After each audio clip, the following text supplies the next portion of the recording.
안녕하세요. 경자TV의 맥가이버 킴입니다. 오늘은 직장인이 현금 흐름을 만드는 방법과 그 현금 흐름을 만드는 관점에 대해서 이야기해 볼까 합니다. 30, 40대 자녀가 있는 맞벌이 혹은 외벌이 직장인이라면 누구나 월급에 안정적인 현금 흐름이 있었으면 좋겠다는 생각을 할 것입니다. 또한 40대 후반 또는 50대 자녀들이 성년이 된 분들인 경우 은퇴 후에 연금의 안정적인 흐름이 있으면 좋겠다는 생각을 하게 됩니다. 하지만 저는 우선 여러분들이 월급 이외에 현금 흐름을 만드는 목적을 좀 더 명확하게 하고 부업을 시작하시는 게 맞다고 생각합니다. 왜냐하면 월급 이외에 추가 소득을 만드는 것이 여러분도 잘 알다시피 쉬운 일이 아니기 때문입니다. 지금 유튜브에 직장인 부업이라고 검색해 보시면 월 30만원에서 1000만원의 부수입을 벌 수 있는 다양한 아이템들이 소개되고 있습니다. 특히 직장인이라면 적은 시간을 투자해서 운영할 수 있는 오토 혹은 무인 매장 사업에 대해서 관심이 있을 것입니다.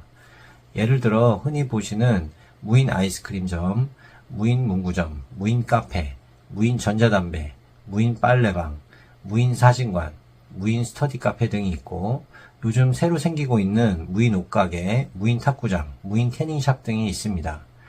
그리고 무자본이나 소자본으로 부업을 SNS를 통해 수익을 만드는 방법들도 있습니다.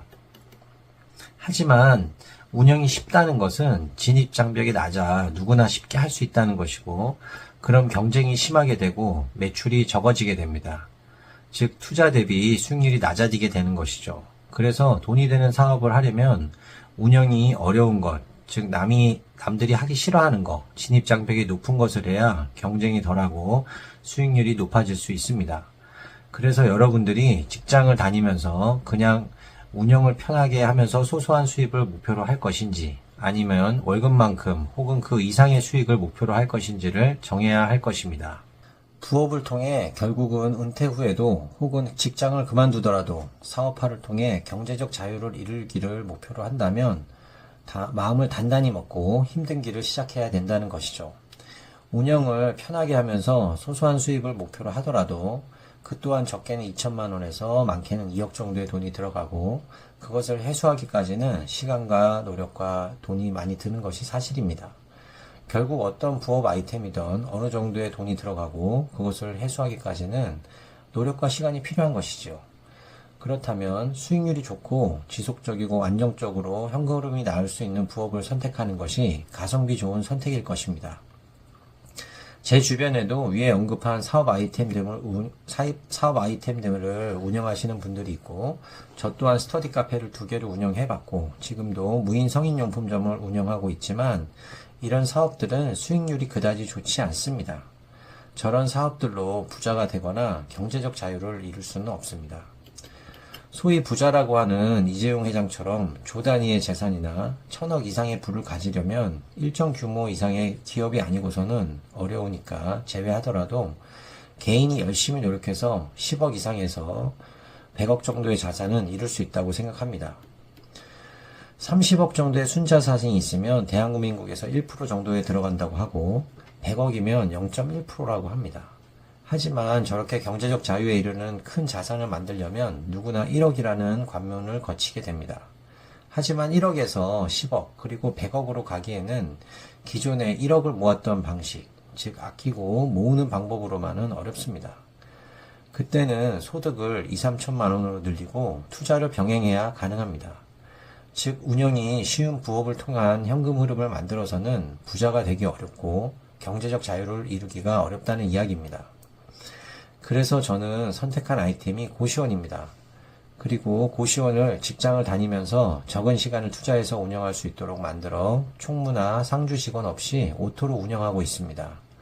처음에 악착같이 모은 돈 1억 5천의 창업 비용으로 노후된 30개 호실로 시작한 고시원에서 3,400만 원의 수익을 내고, 그 경험을 바탕으로 좀 더 깨끗한 31개 호실에 2호점을 내서 급여 이상의 수익을 가져가기 시작했습니다. 그리고 바쁠 것 같아 직장을 관두려고 했지만 생각보다 고시원 사업을 안정시키고 시스템화시켜서 직장을 병행할 수 있었습니다. 현재는 조금 더 규모가 큰 50개 호실 고시원에서 1200에서 1300만 원의 수익을 가져가고 있습니다. 그리고 급여 소득도 점점 증가해서 급여로는 생활비를 사용하고 고시원 수익은 전부 저금하고 모아서 다른 자산에 투자하고 있습니다. 지금은 고시원을 4개 운영을 목표로 사업화 구조를 만들고 있습니다. 저도 2003년도 사회초년생에 연봉 2천만 원으로 시작했고 연봉 1억은 그 당시에 꿈에도 안 보이는 급여였고 1억을 모아야지 했지만 그 돈을 모으기는 정말 힘들었습니다. 급여가 2배, 3배 올라도 1억 모으기는 더디기만 했고 쓰고 싶은 것을 참아가며 돈을 모을 때는 현타가 올 때가 많았습니다. 하지만 그때마다 미래의 나의 모습을 그려보며 견뎌왔습니다. 그리고 연봉 1억이 되면 여유가 있고 행복하고 인생이 조금 바뀔 것 같았는데 실상은 그렇지 않더라고요.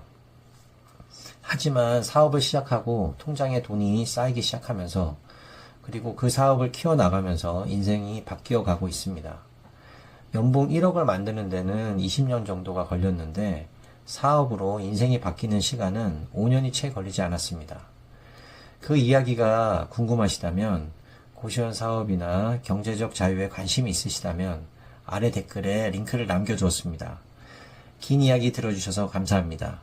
다음에 좀 더 좋은 내용으로 찾아뵙겠습니다. 감사합니다.